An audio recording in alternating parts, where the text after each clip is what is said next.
Slog FPV, one of the most common complaints about the DJI Goggles 2 is this rubber faceplate. I think I tend to agree with that. I think because it is more of a stiff rubber, although it does look durable, my head tends to sweat, and I think a foam faceplate would allow it to breathe a little more. I think that would help with the lens fogging.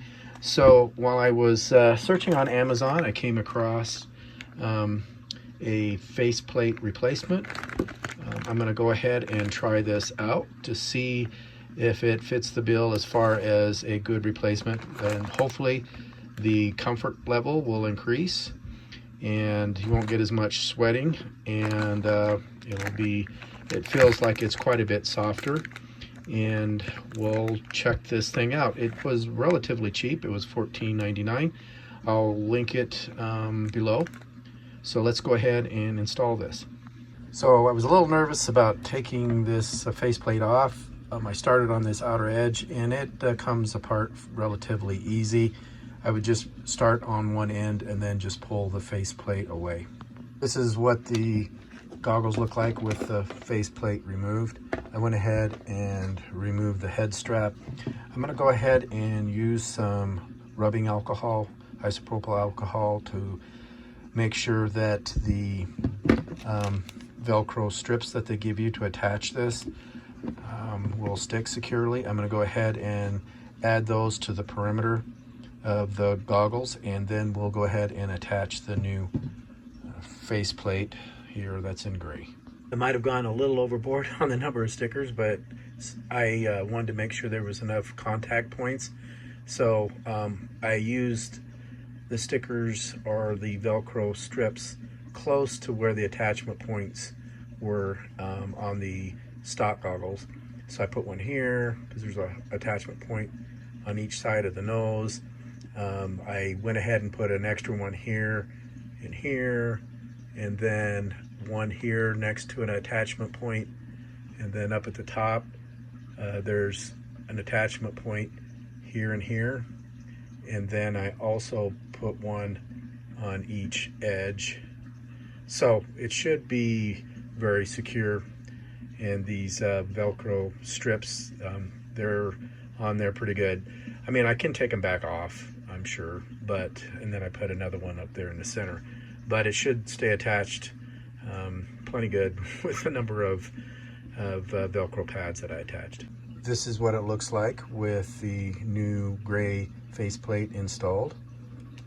It does look like it's going to stay on there fairly well. You have to be kind of careful when you're putting it on, as far as starting with an edge and then moving to the opposite side. And overall, it was obviously a very easy install. I would recommend using tweezers for installing the Velcro strips, and it does come with this little lens protector for the goggles, and it just fits in like that. So I'm going to go ahead and put on the head straps and see how this thing feels. The question to answer is this more comfortable than the stock faceplate? And I would say absolutely yes. Is it perfect? No. I still feel a little bit of pressure on the nose right in this area right here, but where it's drastically better than the stock faceplate is I'm getting way less light leak, hardly any at all, and it's just way more comfortable on the bridge of my nose. You still don't want to cinch this your head strap way down, because you do feel pressure on your nose, but because this is soft foam with like a cloth over it, it's way more comfortable, even though it rests on the bridge of your nose.